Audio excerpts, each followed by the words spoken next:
Hay tipos de robo que el mundo académico ha aprendido a hacer invisible a fuerza de normalizarlos. No el robo burdo de copiar un texto y poner tu nombre, que tiene nombre legal y consecuencias conocidas. Sino el robo elegante de quien tiene autoridad suficiente para apropiar el trabajo intelectual de alguien con menos poder y presentarlo como parte de su propio cuerpo de obra. Sabiendo que la persona robada depende de esa misma autoridad para su carrera y que esa dependencia es el candado que mantiene cerrada la boca. Ese tipo de robo lo cometió contra mí la persona que durante 4 años llamé mi mentora. Me llamo Sofía. Tengo 32 años. Estudié un posgrado en estudios culturales en una universidad pública que durante 5 años fue el centro de mi mundo intelectual y la plataforma sobre la que construí todo lo que creía que sería mi carrera. Mi directora de tesis se llamaba doctora Alicia Fuentes. Era una académica reconocida a nivel nacional, autora de 3 libros influyentes en su área.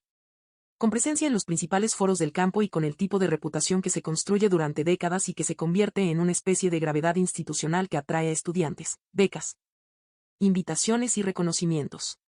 Cuando me aceptó como su tesista, a los 27 años, lo interpreté como exactamente lo que parecía, una oportunidad excepcional. No exagero cuando digo que esa aceptación fue uno de los momentos más importantes de mi vida hasta ese punto. Había trabajado hacia ese posgrado durante 2 años de investigación previa. Había escrito la propuesta en 5 versiones distintas antes de sentir que estaba lista para presentarla. Había pasado por una espera de 3 meses desde la entrevista hasta la respuesta. El correo que decía que había sido aceptada lo leí 3 veces antes de creerlo. Llamé a mi madre. Llamé a la amiga que había sido mi lectora más honesta durante los años de preparación. Caminé por mi departamento durante varios minutos sin ningún destino específico, simplemente moviéndome con la energía de algo que ha cambiado de manera que todavía no terminas de procesar. Esa alegría era real. No la invento en retrospectiva para hacer el contraste más dramático. Era genuina, y parte de lo que hace difícil procesar lo que vino después es recordar con precisión lo real que era esa alegría y lo equivocada que resultó estar sobre lo que significaba. Cuando me aceptó como su tesista, a los 27 años, lo interpreté como exactamente lo que parecía, una oportunidad excepcional. La posibilidad de aprender con quien había definido parte del campo en que yo quería trabajar, de tener acceso a sus redes, a su perspectiva, a la manera en que ella construía un argumento. Era el tipo de relación de mentoría que los estudiantes de posgrado describen como lo que cambia el rumbo de una carrera. Tenía razón. Solo que no en el sentido en que lo pensaba entonces. Para entender lo que pasó necesitas entender que es una relación directora-tesista en el nivel de posgrado, porque si nunca has estado en ese mundo puede sonar abstracto lo que voy a contar y es importante que no suene abstracto. Una directora de tesis no es simplemente alguien que supervisa tu trabajo. Es la persona que define qué investigación se considera valiosa, quien tiene acceso a los espacios donde esa investigación se presenta, qué becas y financiamientos están disponibles, qué puertas se abren y cuáles se cierran. Tiene el poder de impulsar una carrera o de detenerla, y ese poder no necesita ejercerse de manera activa ni maliciosa para ser real. A veces basta con no mencionar el nombre de alguien cuando lo estás excluyendo de algo que construyeron juntos. Antes de contarte lo que pasó necesito que entiendas el contexto con la misma claridad con que yo lo entendía entonces, porque sin ese contexto la historia parece más simple de lo que fue. El mundo académico de posgrado tiene su propia gramática de poder que si no la has vivido desde adentro puede resultar abstracta, y lo que me pasó solo se entiende completamente dentro de esa gramática. Cuando empiezas un posgrado tienes exactamente la cantidad de poder que tu directora te permite tener. No en el sentido de que ella tenga autoridad absoluta sobre tu vida, sino en el sentido de que ella controla el acceso a los recursos que necesitas para que tu investigación exista en el mundo. Tiene la red de contactos que determina en qué foros vas a presentar tu trabajo. Tiene la relación con los comités que deciden qué tesis merecen mención honorífica y cuáles no. Tiene el criterio para recomendarte para becas, para posiciones postdoctorales, para los puestos de primera línea que definen el inicio de una carrera académica. Todo ese capital social está en sus manos, y tú llegas con nada más que la idea que tienes. La doctora Alicia Fuentes tenía todo ese capital y lo había construido durante 4 décadas de trabajo en el campo. Era una académica que había publicado libros que se usaban en programas de posgrado en 5 países. Sus artículos aparecían en las revistas de mayor indexación del área. Sus conferencias tenían listas de espera. Cuando daba una opinión sobre una investigación, esa opinión movía el campo. Era también, y esto lo supe por personas que la conocían antes de que yo llegara, una persona que sabía perfectamente el peso de lo que tenía y que lo usaba con una habilidad que llevaba décadas perfeccionando. Llegué al posgrado con una idea que llevaba años desarrollando, quería investigar las narrativas de resistencia cultural en comunidades migrantes del noreste del país. Específicamente la manera en que las expresiones artísticas locales, la música, la artesanía, las formas de narración oral, funcionaban como mecanismos de preservación de identidad colectiva en contextos de desplazamiento y marginalidad. Era una investigación que requería trabajo de campo, que necesitaba presencia en esas comunidades, y eso la distinguía de la mayoría de las propuestas de investigación que llegaban a la doctora Fuentes, que tendían a ser más teóricas, más textuales, más ancladas en archivo que en campo. Mi propuesta requería ir, quedarse, construir confianza, escuchar, observar, volver, y repetir ese ciclo las veces necesarias para que los datos tuvieran la densidad que el argumento requería. Pasé 17 meses en trabajo de campo distribuidos a lo largo de 3 años.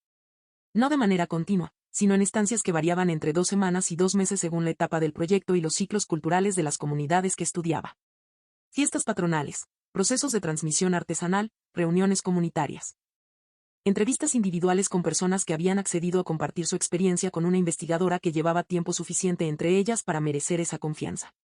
Esos meses en campo son los que más recuerdo de toda la investigación. No por la comodidad, que no siempre existía, sino porque el tipo de aprendizaje que se produce cuando estás presente de verdad en un lugar y con personas que te permiten ver cómo construyen su mundo no se consigue de ninguna otra manera. Lo que aprendí en esos 17 meses es lo que hizo que mi investigación fuera lo que fue. Era una investigación que requería trabajo de campo, que necesitaba presencia en esas comunidades, que demandaba el tipo de tiempo y de paciencia que solo se puede dar cuando uno elige un tema porque genuinamente le importa. Me importaba.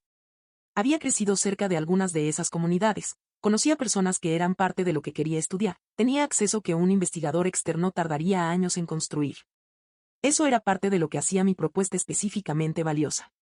La doctora Fuentes lo vio de inmediato. En la primera entrevista en que me presenté como aspirante a su dirección, me hizo preguntas durante 40 minutos sobre el tema, sobre las comunidades específicas, sobre los contactos que tenía, sobre los marcos teóricos que pensaba usar. Era el tipo de entrevista que hacen las personas que genuinamente están evaluando el potencial de una investigación, y al final de esa entrevista me dijo que le parecía un proyecto muy sólido y que le gustaría dirigirlo. Lo que no vi en ese momento, y que en retrospectiva reconozco perfectamente, era que su interés en el proyecto era mayor que su interés en mí como investigadora. Que lo que le llamaba la atención no era principalmente mi propuesta teórica, que podría haber venido de cualquier estudiante bien formado, sino el acceso que yo traía. Las comunidades específicas, los contactos construidos en años de presencia, la confianza que ya existía y que le habría tomado a cualquier investigador externo mucho tiempo desarrollar. No lo vi. Tenía 27 años, estaba emocionada, y la doctora Fuentes era exactamente el tipo de persona que uno quiere que le diga que su proyecto tiene valor. Los primeros 2 años fueron lo que esperaba que fueran. No ideales, porque el trabajo real nunca es ideal. Pero sí lo que una relación de dirección de tesis debería ser en sus mejores versiones, exigente, productiva, con retroalimentación que obligaba a pensar con mayor rigor y que hacía el trabajo mejor. Recuerdo reuniones en que la doctora Fuentes me hacía una pregunta que desarmaba completamente el argumento que yo había pasado semanas construyendo. No con crueldad. Con la precisión de alguien que ve exactamente el punto débil y lo señala sin adornos. Esas conversaciones eran incómodas y productivas al mismo tiempo, que es la combinación que define la mentoría intelectual cuando funciona. Recuerdo también momentos en que la doctora Fuentes se entusiasmaba con algo que yo había encontrado en campo. No con el entusiasmo performativo de quien anima al estudiante. Con el interés genuino de una investigadora que reconoce cuando algo es original. En esos momentos me hacía preguntas adicionales, pedía más detalle, quería entender no solo el hallazgo sino cómo había llegado a él. Ahora entiendo esos momentos de manera diferente. Pero en el primer y segundo año los viví como lo que parecían, señales de que la investigación que estaba haciendo tenía valor real, confirmadas por quien tenía autoridad para confirmarlo. Los primeros 2 años fueron lo que esperaba que fueran. Trabajo de campo intenso, lectura, escritura, discusión con la doctora Fuentes sobre los hallazgos, ajustes a la teoría a medida que lo que encontraba en campo iba modificando los supuestos iniciales. Tenía reuniones mensuales con ella, a veces más frecuentes según la etapa del trabajo. Era una relación de trabajo real, con retroalimentación genuina, con preguntas que me obligaban a pensar más profundo y a defender mis argumentos con mayor precisión. Era también una relación asimétrica de una manera que yo aceptaba como parte de la condición de ser tesista. Ella tenía el conocimiento, la posición, la perspectiva de años de trabajo en el campo. Yo tenía la energía, el tiempo de campo, el acceso. La asimetría parecía natural. Lo que no parecía natural, y que empecé a notar en el tercer año, era algo más difícil de nombrar al principio. En el tercer año la doctora Fuentes empezó a presentar algunos de mis hallazgos en ponencias y conferencias como parte de investigaciones que ella estaba desarrollando. No como el trabajo de su tesista. Como parte de sus propias líneas de investigación actuales. No en todos los casos, no de manera completamente explícita. Pero en la descripción de su programa de trabajo actual, en los abstracts que presentaba a convocatorias, en las menciones que hacía en sus clases, Aparecían ideas y conceptos que yo había desarrollado en mis borradores, presentados como parte de su propio pensamiento. La primera vez que lo noté fue en un congreso al que asistimos las dos. Era un congreso internacional de mediano tamaño, el tipo de evento donde el campo se reúne para ver qué está pasando y hacia dónde va. Las dos habíamos presentado en la mañana, yo con un avance de mi investigación y ella con una ponencia sobre sus líneas de trabajo actuales. Por la tarde tuvimos tiempo libre antes de la cena de clausura y caminamos juntas por el centro de la ciudad donde se hacía el evento. Fue durante esa caminata cuando le pregunté sobre algo que había visto en su ponencia de la mañana. Había una sección donde presentaba lo que describía como un enfoque emergente en el estudio de identidades culturales en contextos de desplazamiento, y en esa sección había una idea que reconocía porque era mía. No la misma formulación exacta, pero sí el argumento central, el mismo movimiento conceptual que yo había construido en el segundo capítulo de la tesis que ella había recibido como borrador 3 meses antes. Le pregunté sobre esa idea, no de manera acusatoria sino con genuina curiosidad, diciéndole que me había parecido muy cercana a algo que yo estaba desarrollando. Me respondió con la calma de alguien que no está siendo confrontada sino que está explicando algo que considera obvio, que las ideas se construyen en conversación. Que el diálogo entre directora y tesista inevitablemente produce resonancias en ambas direcciones, y que lo que ella había presentado era su propia elaboración del tema. Independiente aunque naturalmente relacionada con lo que yo desarrollaba. No me convenció del todo. Pero no tenía cómo contradecirla con precisión en ese momento, parada en una calle de una ciudad desconocida en medio de un congreso donde ella era la figura de autoridad y yo era su tesista. Lo que hice fue quedarme con la incomodidad y escribirla esa noche. La primera vez que lo noté fue en un congreso al que asistimos las dos. Ella dio una ponencia sobre resistencia cultural en comunidades migrantes, que era exactamente mi tema, y en esa ponencia presentó un marco conceptual que yo había elaborado en el segundo capítulo de mi tesis. En ese momento todavía en borrador.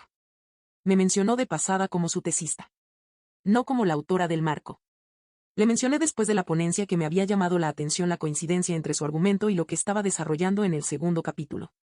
Me dijo que era natural que hubiera resonancias dado que trabajábamos en el mismo tema y que ella había influenciado mi pensamiento.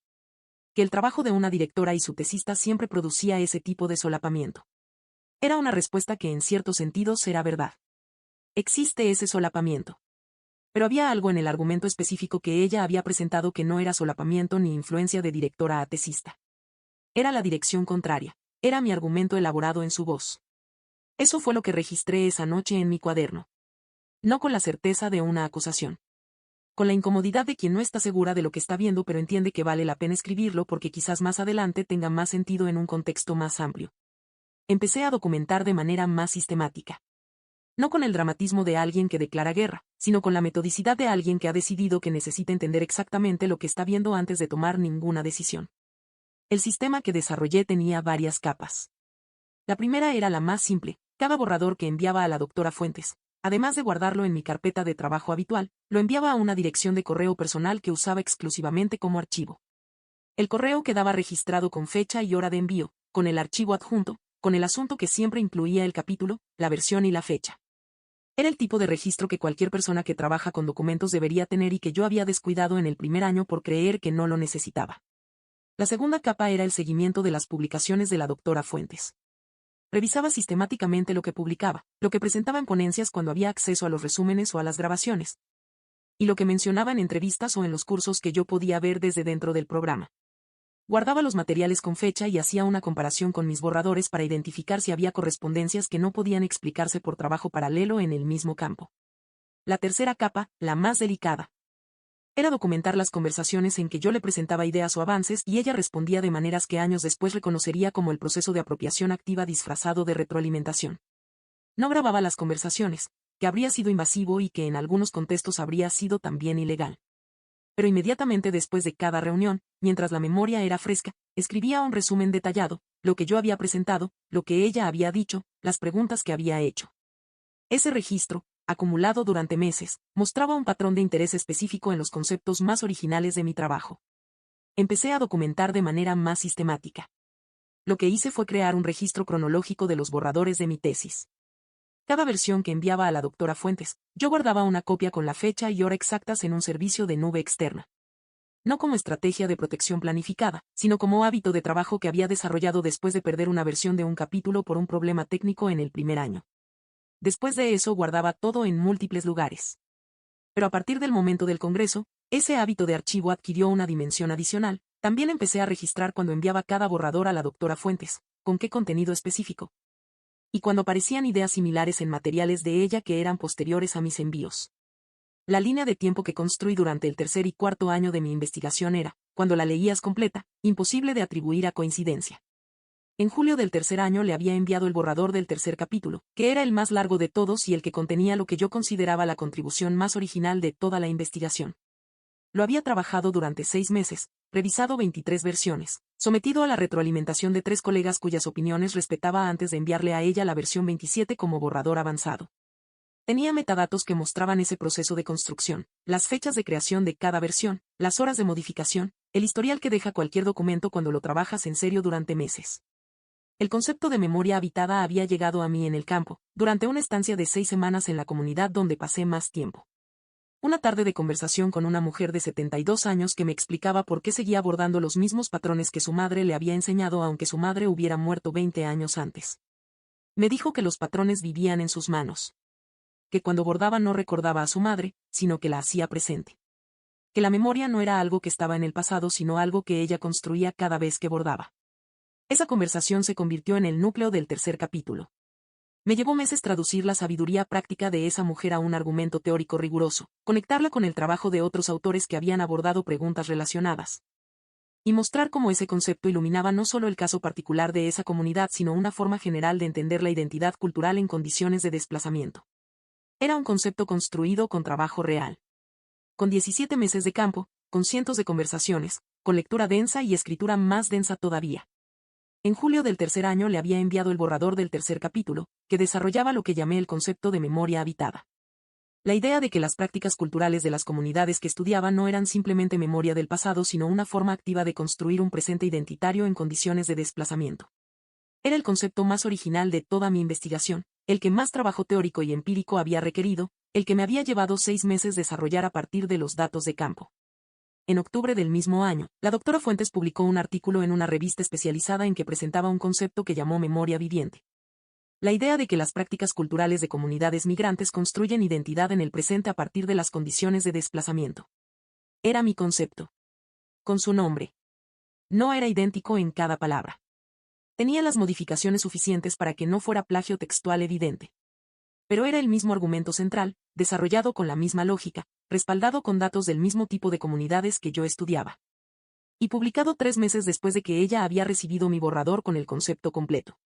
Me senté esa noche con el artículo en una pantalla y mi borrador en la otra y los leí en paralelo durante 2 horas. No con indignación en ese momento, que vino después. Con la frialdad de quien está verificando una hipótesis y va encontrando confirmación en cada página que lee. No le dije nada. Necesitaba entender mejor lo que estaba pasando antes de decir nada. Y también necesitaba hacer algo que me tomó más tiempo de lo que me habría gustado, aceptar completamente lo que estaba viendo. Hay una resistencia psicológica específica que se produce cuando la persona que te está dañando es alguien en quien has invertido confianza y expectativas durante años. No es simplemente negación. Es la resistencia de quien entiende que si lo que ve es real, entonces muchas otras cosas que creía que eran también de un modo determinado resultan haber sido de otro modo. Que la relación que creías que tenías era diferente a la relación que tenías. Que los años que pasaste construyendo algo con esa persona contenían una dimensión que no sabías que existía. Esa reorganización de la memoria y del entendimiento de lo pasado no es instantánea. No porque uno no pueda ver los hechos, sino porque los hechos tienen que asentarse en el nuevo marco interpretativo, y ese proceso de asentamiento toma tiempo aunque los hechos sean claros. Me tomó 3 semanas completas llegar al lugar en que podía mirar lo que tenía documentado y decirme a mí misma, esto es lo que es. No una confusión. No una sobreinterpretación. Lo que es. No le dije nada. Necesitaba entender mejor lo que estaba pasando antes de decir nada. Y necesitaba terminar mi tesis, que era lo que me daba acceso al grado con que podría construir mi carrera independiente. Confrontar a la doctora Fuentes antes de terminar la tesis significaba poner en riesgo el proceso de aprobación. Ella era quien lo dirigía, quien lo evaluaba, quien recomendaba a los sinodales. Sin su aprobación, no había defensa. Sin defensa, no había grado. Sin grado, no había nada. Esa dependencia era el candado del que hablé al principio. Y la doctora Fuentes lo sabía. No lo declaraba, no lo necesitaba declarar. Era la estructura del sistema. Lo que sí hice fue hablar con Mariana, mi compañera de generación con quien compartía oficina y cuya tesis estaba dirigida por otro académico del departamento. Mariana era del tipo de persona que piensa con claridad en situaciones complejas y que dice lo que piensa sin adornos innecesarios. Le conté lo que había notado, sin el archivo todavía, solo con los hechos que tenía hasta ese momento. Me escuchó con atención. Y cuando terminé me dijo algo que fue incómodo de escuchar y que también fue exactamente lo que necesitaba escuchar. Me dijo que en el campo académico existe algo que se llama explotación de tesistas. Que es el proceso por el cual una directora o director con autoridad y acceso a recursos usa el trabajo intelectual de sus estudiantes para alimentar su propia producción. Y que ese proceso es suficientemente común como para que la mayoría de los académicos lo hayan visto aunque pocos lo nombren abiertamente porque nombrarlo tiene costos. Me dijo que la diferencia entre lo que ella había escuchado de casos anteriores relacionados con la doctora Fuentes y lo que yo describía era precisamente lo que yo tenía, el registro cronológico. Que en los casos que ella conocía, el daño era evidente en retrospectiva pero no había documentación que estableciera la secuencia con la claridad que la documentación requería para ser convincente. Que yo había hecho, sin proponérmelo como estrategia, lo que nadie más había hecho. Eso me detuvo. Le pregunté si había habido otros casos. Me dijo que había historias, que los estudiantes que habían pasado por el programa en los últimos años tenían versiones de cosas que no estaban bien. Pero que las historias eran fragmentadas y sin evidencia y que sin evidencia no llegaban a ningún lado. Me preguntó si yo quería que ésta llegara a algún lado. Le dije que sí. Me escuchó con atención.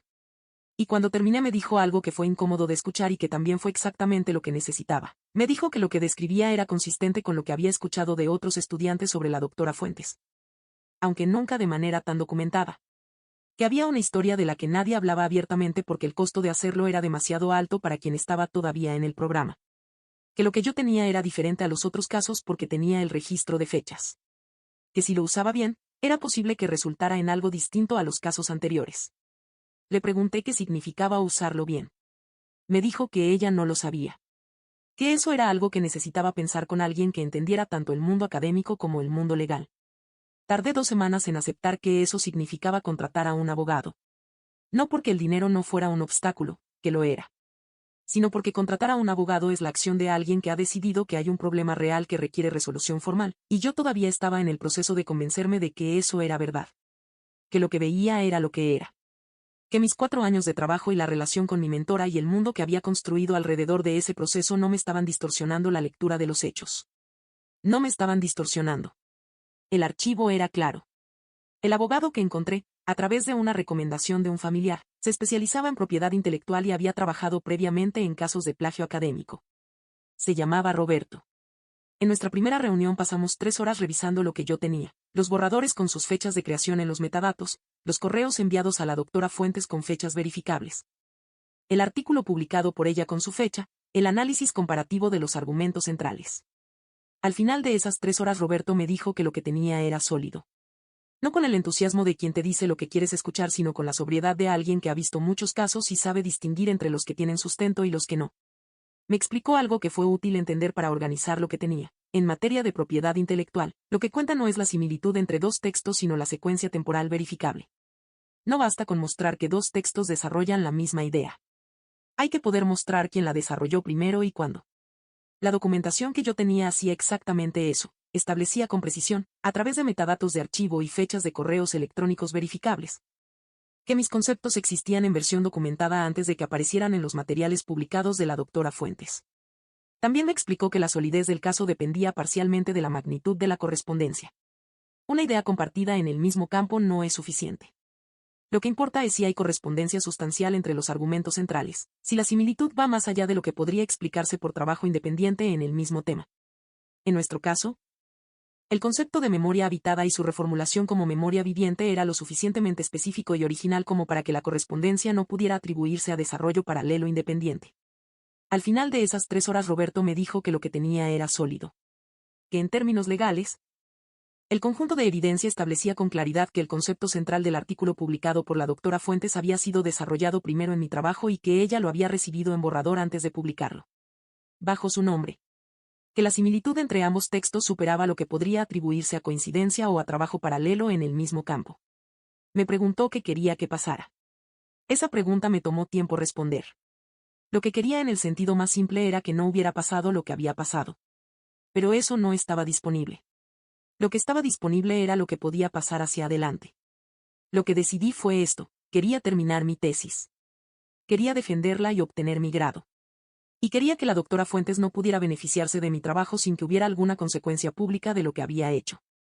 Roberto me explicó cuáles eran los caminos disponibles. Podía presentar una queja formal ante el Comité de Ética de la universidad, lo cual era un proceso largo e incierto cuyo resultado dependía de la disposición institucional a confrontar a una académica con la posición de la doctora Fuentes. Podía también, una vez que tuviera el grado, publicar su trabajo y presentarlo en foros académicos con la documentación que establecía la secuencia correcta de las ideas, lo cual no tenía consecuencias formales inmediatas pero construía un registro público de la autoría real. O podía esperar a que llegara una oportunidad en que la doctora Fuentes fuera reconocida públicamente por trabajo que incluía el mío. Y en ese momento presentar la documentación en un contexto donde el impacto fuera máximo. Esa tercera opción era la más difícil de ejecutar pero la de consecuencias potencialmente más duraderas. Requería paciencia. Requería esperar a que llegara el momento correcto. Ese momento llegó 18 meses después. 18 meses en que yo terminé y defendí mi tesis, publiqué los 2 artículos derivados, acepté la posición de investigadora en la institución donde trabajo ahora. Y seguí mi vida con la conciencia de que en algún momento llegaría lo que Roberto y yo habíamos anticipado. No fue una espera pasiva. Durante esos meses continué construyendo el registro de mi trabajo, los artículos publicados con sus fechas de recepción que el sistema de las revistas registra con precisión. Las presentaciones en congresos donde había presentado los conceptos con anterioridad y que quedaban en las memorias de los eventos. Las cartas de aceptación de los comités de evaluación de mi tesis que describían los conceptos centrales y su originalidad. Cada pieza que añadía al registro era una pieza más en la estructura que sostendría lo que vendría cuando llegara el momento. El libro de la doctora Fuentes se publicó en octubre. Lo supe ese mismo día porque una compañera del posgrado me mandó un mensaje con el enlace a la presentación editorial, preguntando si lo conocía. Lo conocía. Conocía cada página de su investigación porque era mi investigación. Lo leí completo en una sola noche. Con el mismo método de lectura paralela que había usado con el artículo 3 años antes, el libro en una pantalla, mi tesis en la otra. Moviéndome entre los 2 textos con un marcador amarillo que señalaba las correspondencias. Al final de esa noche tenía 43 correspondencias marcadas. No todas del mismo peso. Pero el peso acumulado de esas 43 era inequívoco. Llamé a Roberto a la mañana siguiente. Le dije que había llegado. Ese momento llegó 18 meses después. La doctora Fuentes fue nominada al Premio Nacional de Investigación en Humanidades por un libro que había publicado 6 meses antes. El libro se llamaba Memorias que habitan y recogía lo que describía como una investigación de 5 años sobre identidad cultural y resistencia en comunidades migrantes del noreste del país. Era, en sus partes más sustanciales, mi tesis. Reformulada, expandida con material adicional, presentaba con el aparato teórico de alguien con 40 años de carrera. Pero la investigación empírica, los datos de campo, los conceptos centrales, el argumento principal, eran míos. Para cuando el libro fue publicado yo ya había terminado y defendido mi tesis, con calificación de excelencia y mención honorífica, con un comité sinodal que había felicitado la solidez de la investigación. Mi tesis estaba registrada y fechada en el sistema universitario. La documentación de mi trabajo antecedía en todos los puntos relevantes a la publicación del libro de la doctora Fuentes. También para ese momento yo había publicado 2 artículos derivados de mi investigación en revistas especializadas. Los conceptos centrales estaban en el registro público con mi nombre, con las fechas de recepción y publicación que establecían la cronología correcta. Roberto y yo preparamos durante 3 semanas antes del día de la ceremonia de premiación. El paquete que construimos incluía el análisis comparativo detallado del libro y mi tesis, con las correspondencias específicas señaladas, con la línea de tiempo que mostraba quién había desarrollado qué y cuándo. Incluía copia de los metadatos de mis borradores, los correos de envío a la doctora Fuentes, mis artículos publicados, la fecha de depósito de mi tesis en el sistema universitario.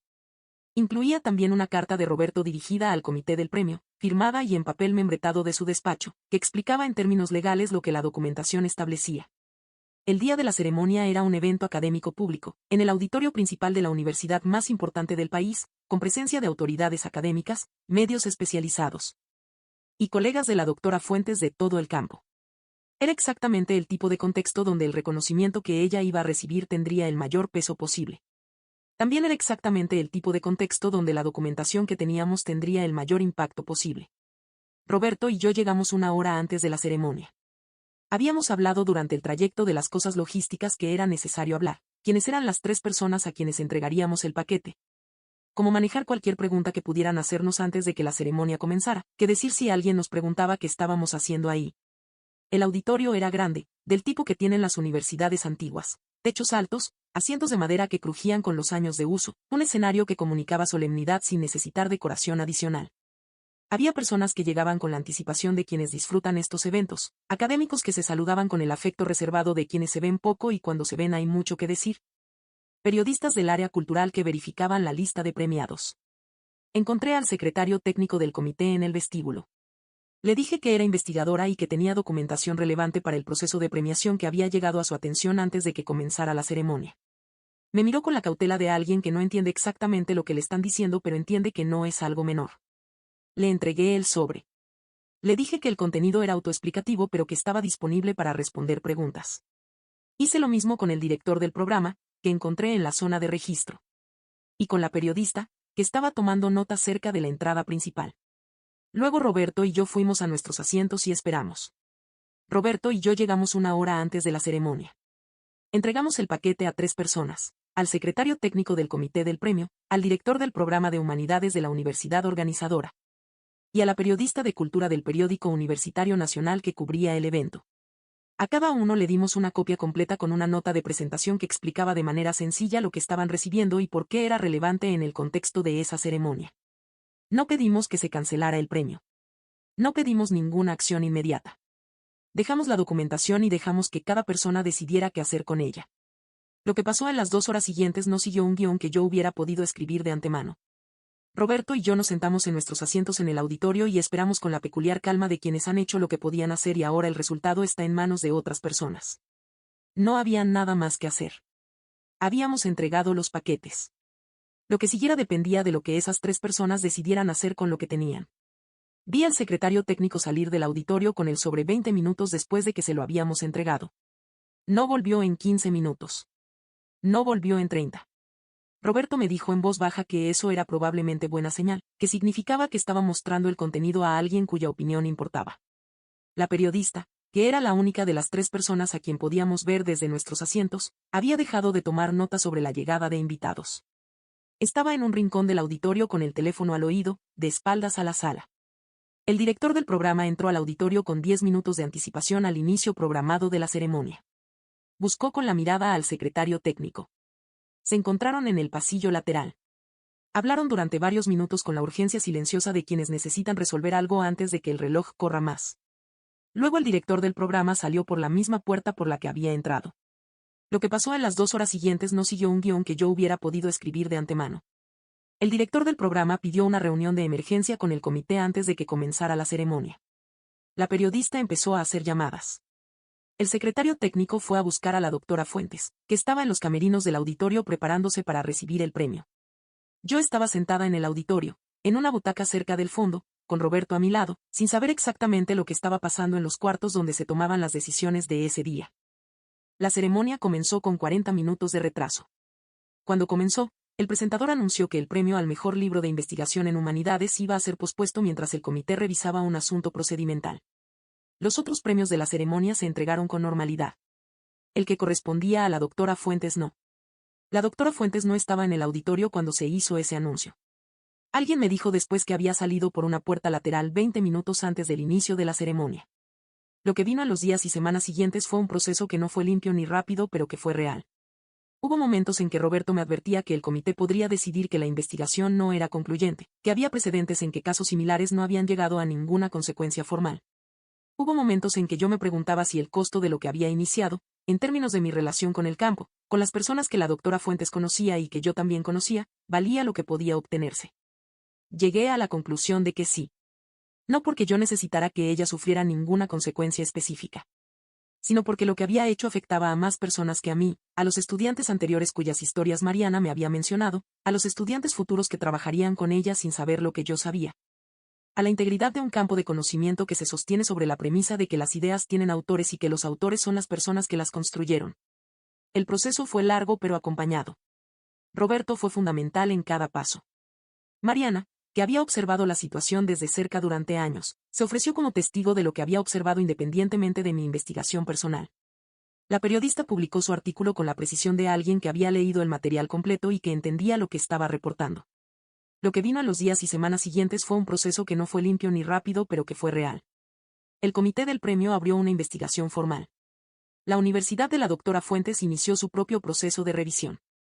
La periodista publicó un artículo que describía la situación con la precisión de alguien que había leído el material que le habíamos entregado y que había hecho su propio trabajo de verificación antes de publicar. El premio fue suspendido durante la investigación. Yo participé en ese proceso. Respondí preguntas. Proporcioné toda la documentación que el comité solicitó. No hice declaraciones públicas más allá de lo que era necesario porque lo que quería que hablara era la evidencia, no la narrativa del conflicto personal. El proceso tomó 4 meses.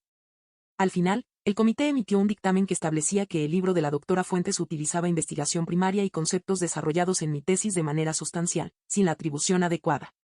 El premio no fue otorgado.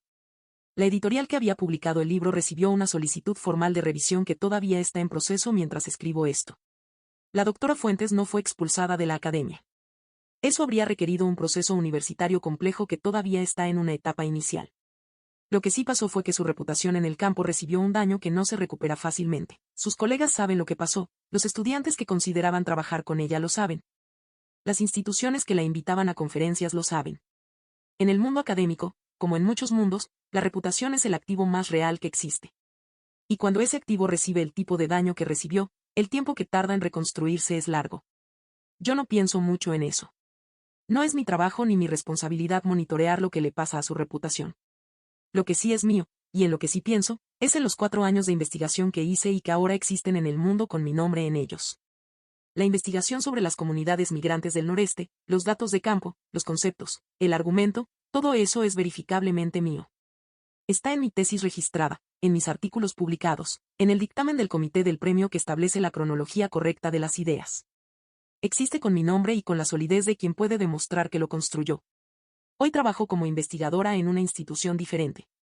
Más pequeña que la universidad donde hice el posgrado, pero con una cultura que valora la integridad de los procesos de investigación de una manera que yo ahora sé reconocer. En esta institución los estudiantes tienen sus nombres en los trabajos que producen. Las colaboraciones se declaran como tal.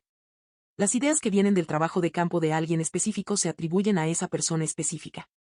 Esas cosas pueden sonar obvias. En un mundo ideal lo serían. La experiencia que viví me enseñó que no son obvias en absoluto y que cuando existen es porque alguien dentro de la institución las ha construido con intención. Mi investigación sobre las comunidades del noreste sigue. En el 3er año de mi trabajo de campo tomé una decisión sobre cómo relacionarme con las personas que habían participado en mi investigación, que la investigación les pertenecía tanto como a mí, que los resultados tenían que estar disponibles para ellas en un formato que fuera útil y comprensible.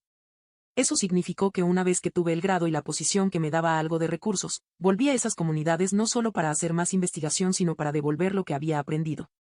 Hay una versión de mi investigación que no existe en ninguna revista académica. Existe en el formato de un cuaderno ilustrado que se imprimió con financiamiento de mi institución y que llegó a las comunidades que estudié. Escrito en un español accesible y con las voces de las personas que habían participado. Ese cuaderno tiene mi nombre y tiene los nombres de quienes contribuyeron.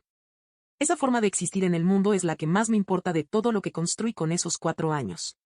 Hoy trabajo como investigadora en una institución diferente. Más pequeña que la universidad donde hice el posgrado, pero con una cultura que valora la integridad de los procesos de investigación de una manera que yo ahora sé reconocer. Mi investigación sobre las comunidades del noreste continúa. Las personas que me permitieron hacer ese trabajo de campo siguen siendo parte de él. El concepto de memoria habitada, que desarrollé con 4 años de presencia en campo y de construcción teórica, tiene ahora un registro claro de a quién pertenece. Hay algo que quiero decir sobre lo que aprendí de todo esto y que no tiene que ver específicamente con el mundo académico, porque creo que aplica mucho más allá. Lo que me pasó tiene una estructura que se repite en muchos contextos distintos. Alguien con poder se apropia del trabajo de alguien con menos poder, aprovechando que la dependencia crea silencio. Lo que hace esa estructura posible no es que las personas con poder sean inevitablemente malas. Es que el sistema que organiza esas relaciones de poder raramente tiene mecanismos que protejan a quien está abajo de manera automática. El sistema asume buena fe. Y cuando no hay buena fe, la persona que está abajo necesita haber construido su propia protección porque la del sistema generalmente no llega a tiempo. Esa protección, en mi caso, no requirió ningún recurso especial. Requirió el hábito simple y consistente de guardar versiones de mi trabajo con fechas. Ese hábito, que empecé por razones puramente técnicas, fue lo que hizo posible todo lo demás. Sin él, lo que yo tenía era la memoria de haber construido algo, que es real pero que no puede verificarse frente a quien la niega con autoridad suficiente. Con él, lo que tenía era la secuencia verificable de cómo algo fue construido y por quién. Esa secuencia no puede negarse. Puede cuestionarse, puede intentar relativizarse, puede enfrentarse con otras narrativas. Pero existe de una manera que la memoria sola no existe, y esa diferencia fue, en mi caso, la diferencia entre tener una historia que otros podían ignorar y tener una historia que no podían. Hay algo que quiero decir sobre lo que aprendí de todo esto y que no tiene que ver específicamente con el mundo académico, porque creo que aplica mucho más allá. El robo intelectual, en cualquiera de sus formas, depende de la asimetría de poder y de la dependencia que esa asimetría genera. Funciona porque la persona que roba está en una posición desde la cual el costo para quien es robado de denunciarlo es muy alto. Esa estructura no desaparece solo con documentar lo que pasa. Pero la documentación cambia el cálculo de manera fundamental. Sin documentación, es tu palabra contra la de alguien con más autoridad que tú. Con documentación, son los hechos con fechas verificables contra una narrativa que tiene que sostenerse frente a esos hechos. Esa diferencia es enorme. No garantiza el resultado que quieres. No hace el proceso fácil ni corto. Pero cambia la posición desde la cual entras a cualquier conversación sobre lo que pasó.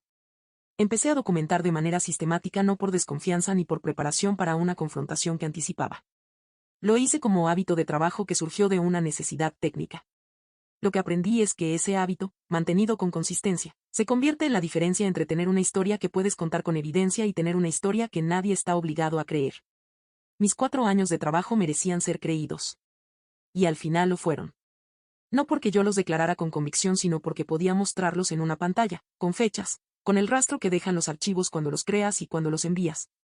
Con la coherencia interna de alguien que puede describir cada decisión de cada capítulo porque las tomó ella misma. Eso es lo que me llevo de esta historia. Que el trabajo que haces con honestidad deja rastros y tienes cuidado de no borrarlo. Y que esos rastros, acumulados con paciencia, son más sólidos que cualquier autoridad que intente apropiarse de ellos.